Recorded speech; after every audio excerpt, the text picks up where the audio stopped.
Good morning friends. तो आज हम करेंगे कंपनी अकाउंट्स। ऑलरेडी मैंने 2-3 वीडियो डाल रखे हैं ऑपरेशन रिसर्च की, लेकिन बच्चों की बहुत डिमांड आ रही थी कि मैम कंपनी अकाउंट्स पे वीडियो बनाइए, क्योंकि थोड़ा सा डिफिकल्ट सब्जेक्ट है, प्रैक्टिकल सब्जेक्ट है, तो मोस्टली स्टूडेंट इसमें थोड़ा सा कंफ्यूज रहते हैं। ठीक है, तो आज हम डिस्कस करेंगे अपना कंपनी अकाउंट। ठीक है, सबसे पहले तो हमें ये पता होना चाहिए कि हमारा जो कंपनी एक्ट है वो कौन सा है। देखो बहुत सारी बुक्स में अभी भी 1956 लिख रखा है हमारा कंपनी एक्ट, लेकिन हमारा जो रिसेंट कंपनी एक्ट है वो है 2013। जो भी रजिस्ट्रेशन होता है कंपनीज का, ठीक है, वो होता है कंपनी एक्ट 2013 के अंदर। ठीक है, तो सबसे पहले तो हम देखते हैं कि कंपनी है क्या।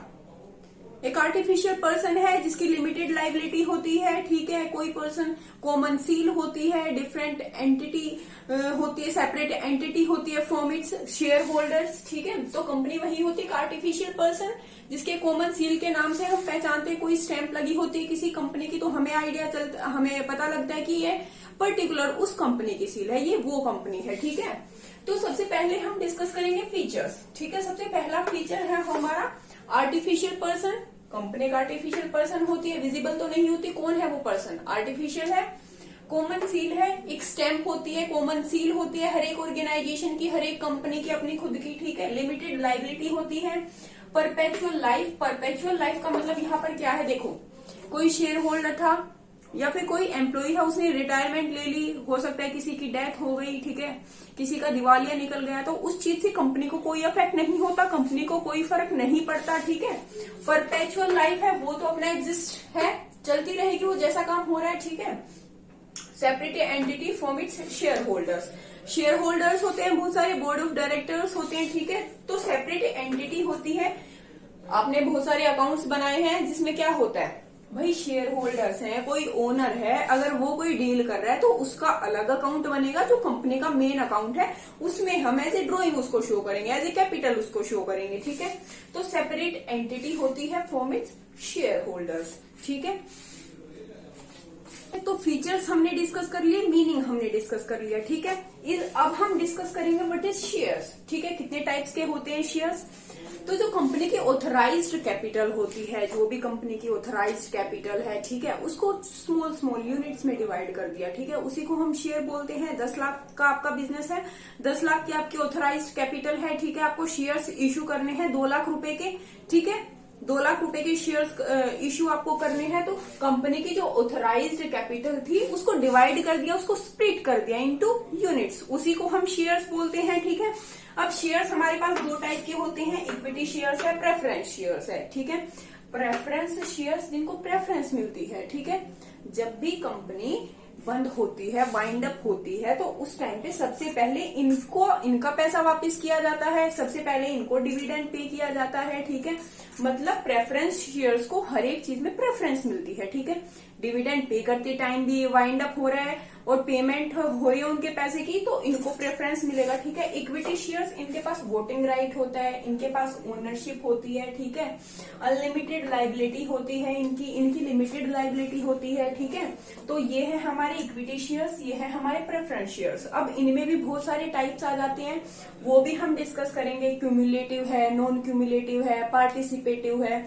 नॉन पार्टिसिपेटिव है, वो भी अब हम डिस्कस करेंगे। ठीक है, तो आपको शेयर्स का पता लग गया। शेयर्स क्या होते हैं? कंपनी की ऑथराइज्ड कैपिटल को स्प्लिट कर दिया इनटू यूनिट्स, उसी को हम शेयर्स बोलेंगे। ठीक है, अब हम डिस्कस करेंगे टाइप्स ऑफ प्रेफरेंस शेयर्स। ठीक है, फर्स्ट टाइप है cumulative and non cumulative preference shares. Cumulative preference shares क्या होते हैं? देखो, किसी साल अगर डिविडेंड नहीं पे कर पाए हम प्रेफरेंस शेयर होल्डर्स को, ठीक है, बिकॉज ऑफ हमें प्रॉफिट नहीं हुआ या कोई भी रीजन हो सकता है, हमने डिविडेंड नहीं पे किया शेयर होल्डर्स को, ठीक है, तो क्यूमुलेटिव प्रेफरेंस शेयर्स में क्या होगा, जब हम नेक्स्ट ईयर उनको डिविडेंड पे करेंगे तो उनको प्रीवियस ईयर वाला भी पे करेंगे। क्यूमुलेटिव मतलब प्रीवियस ईयर वाला भी उनका ऐड हो जाएगा जो हमने नहीं पे किया था। ठीक है, उसको बोलते हैं क्यूमुलेटिव प्रेफरेंस शेयर्स। अब बात करेंगे नॉन क्यूमुलेटिव प्रेफरेंस शेयर्स। देखो, किसी साल लॉस हुआ कंपनी को, कंपनी ने डिविडेंड नहीं पे किया शेयर होल्डर्स को, प्रेफरेंस शेयर होल्डर्स को, ठीक है, तो नॉन क्यूमुलेटिव में जब भी हम नेक्स्ट ईयर उनको पे करेंगे तो उनको पिछले साल वाला नहीं मिलेगा। नॉन क्यूमुलेटिव मतलब जो भी था, लॉस था, नहीं पे किया तो वो उनका कैंसिल हो गया। ठीक है, नेक्स्ट ईयर हम पे करेंगे तो उसी ईयर का पे करेंगे, प्रीवियस ईयर वाला कोई भी हम पे नहीं करेंगे। ये ये था हमारा cumulative and non cumulative preference share. I think ये आपको क्लियर होगा, ठीक है। अब हम बात करेंगे participative and non participative preference shares की। देखो, प्रॉफिट हुआ कंपनी को, ठीक है। कंपनी ने क्या किया, सबसे पहले डिबेंचर्स का इंटरेस्ट उनको पे कर दिया, फिर प्रेफरेंस शेयर होल्डर्स को डिविडेंड दे दिया, फिर इक्विटी शेयर होल्डर्स को डिविडेंड दे दिया, ठीक है। उसके बाद भी उनके पास प्रॉफिट बच गया, ठीक है। अब पार्टिसिपेटिव जो प्रेफरेंस शेयर्स होते हैं, जो प्रॉफिट बचा है उसमें भी इनको हिस्सा मिलता है, ठीक है, उसको बोलते हैं पार्टिसिपेटिव। नॉन पार्टिसिपेटिव में जो एक्स्ट्रा प्रॉफिट बचा है उनमें इनका कोई पार्टिसिपेशन नहीं होता, इनको नहीं मिलता। इनको जो फर्स्ट टाइम इनको जो डिविडेंड दिया था वही है, जो लास्ट में जो प्रॉफिट हमारे पास बचा हुआ है उनमें इनका कोई पार्टिसिपेशन नहीं होता। इसको बोलते हैं नॉन पार्टिसिपेटिव प्रेफरेंस शेयर, ठीक है। अब हम बात करेंगे redeemable and non redeemable preference shares की। देखो, रिडीमेबल प्रेफरेंस शेयर्स क्या होते हैं, जिनकी रीपेमेंट हो जाती है after a fix time period. 5 साल के बाद, 10 साल के बाद, 15 साल के बाद फिक्स लिमिट होती है कि 5-10 साल के लिए है आपका पैसा, उसके बाद सारा पैसा आपको वापस मिल जाएगा। रिडीमेबल, रिडीम कर दिया जाएगा, रीपे कर दिया जाएगा, ठीक है।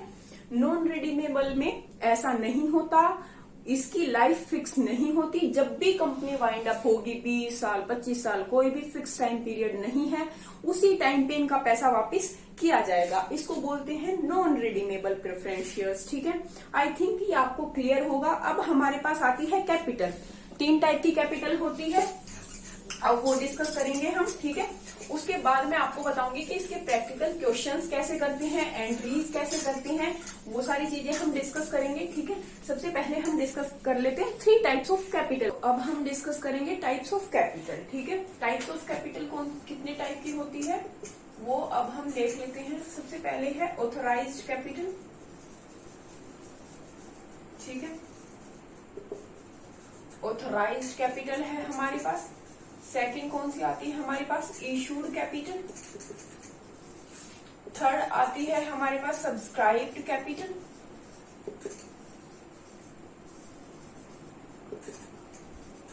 फोर्थ है हमारे पास कॉल्ड अप कैपिटल।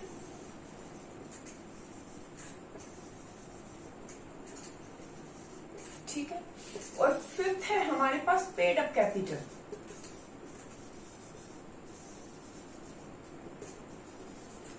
देखो, सबसे पहले तो ऑथराइज्ड कैपिटल वो कैपिटल होती है जो कैपिटल लेके कंपनी एक्ट के अंडर रजिस्टर हुई है, उसी को हम ऑथराइज्ड कैपिटल बोलते हैं, ठीक है। सीड कैपिटल हम बोल सकते हैं। 10 लाख रुपीज लेके, 10 करोड़ रुपीज लेके, 50 करोड़ रुपीज लेके कोई ऑर्गेनाइजेशन अपने आप को रजिस्टर कराती है कंपनी एक्ट के अंडर, ठीक है, वो उसकी ऑथराइज्ड कैपिटल है। कितनी कैपिटल में वो कितनी कैपिटल लेके वो रजिस्टर हुई है, ठीक है। उसके बाद है इशूड कैपिटल, लगा लो 10 लाख रुपीज लेके, 10 लाख रुपीज ले उसकी ऑथराइज्ड कैपिटल है, ठीक है। अब बात करते हैं इशूड कैपिटल। पहली बात, कोई भी कंपनी जितनी भी उसकी ऑथराइज्ड कैपिटल है, कंप्लीट उतनी अमाउंट के कभी भी शेयर्स इशू नहीं कर सकती, ठीक है। इशूड कैपिटल, तो इशूड कैपिटल वो होती है जितनी कैपिटल वो इशू करती है, शेयर्स जितने वो इशू करती है, ठीक है। पब्लिक में लगा लो 2 लाख रुपीज के कर दिए, 3 लाख रुपीज के कर दिए, ठीक है। लेकिन कभी भी फुल अमाउंट के वो इशू नहीं कर सकती, ये बाउंडेशन होती है उनके ऊपर, ठीक है। तो इशूड कैपिटल जो इशू की जाती है, ठीक है। फिर आता है हमारा सब्सक्राइब्ड कैपिटल। अब इशू तो कर दी, सब्सक्राइब्ड कैपिटल कितने लोगों ने सब्सक्राइब किया है, कितने लोगों ने उन शेयर्स के लिए एप्लीकेशन दिया है, ठीक है, सब्सक्राइब कैपिटल, ठीक है। फिर आता है कॉल्ड अप कैपिटल। अब भाई एप्लीकेशंस तो दे दिए लोगों ने, ठीक है, कॉल्ड अप कैपिटल, लेकिन एक्चुअल अमाउंट हमारे पास कितनी आई है, अलॉटमेंट का कितना पैसा आया है, कॉल्स का, फर्स्ट कॉल का कितना पैसा आया है, सेकंड कॉल का कितना पैसा आया है, ठीक है, उसको बोलते हैं एक्चुअल कॉल्ड अप कैपिटल, कितना पैसा हमने मंगाया है, ठीक है। फिर आता है पेड अप कैपिटल, वो हुई कॉल्ड अप कैपिटल, एक्चुअल में पेमेंट कितनी आई, हमने मंगाया था 200 सब्सक्राइबर से, 300 सब्सक्राइबर से, ठीक है, लेकिन एक्चुअल में 100 सब्सक्राइबर्स ने ही पे किया है, तो एक्चुअल अमाउंट हमारे पास कितनी आई, उसको बोलते हैं पेड अप कैपिटल, ठीक है। आई थिंक ये 5 टाइप की कैपिटल आपको क्लियर होंगी, authorised capital, issued capital, subscribed capital, called up capital and paid up capital, ठीक है। नेक्स्ट वीडियो में मैं आपके साथ डिस्कस करूंगी कि सबसे पहले तो प्रोसेस क्या है, इशू करने की, शेयर्स को इशू कैसे करते हैं, उसकी प्रोसेस क्या है, ठीक है, उसकी जर्नल एंट्रीज कैसे पास करते हैं, फिर हम प्रैक्टिकल क्वेश्चंस देखेंगे, नेक्स्ट हम देखेंगे एट प्रीमियम पे कैसे इशू करते हैं, एट डिस्काउंट पे कैसे इशू करते हैं, ठीक है। ये सारी चीजें मैं नेक्स्ट वीडियो में आपके साथ डिस्कस करूंगी। इस वीडियो में सिर्फ इतना ही इनफ रहेगा। अगर आपको जो मैं अभी पढ़ा रही हूँ अगर आपको समझ में आया तो प्लीज सब्सक्राइब माई चैनल, ठीक है। और अगर आपको कोई भी डिफिकल्ट टॉपिक लग रहा है, कंफ्यूजिंग टॉपिक लग रहा है, आपको लग रहा है ठीक कि मैं उस पे वीडियो बनाऊं, तो please comment me in the comment box, I will make video on that topic, ठीक है। और प्लीज लाइक एंड शेयर करना बिल्कुल भी ना भूलें मेरी वीडियोस को।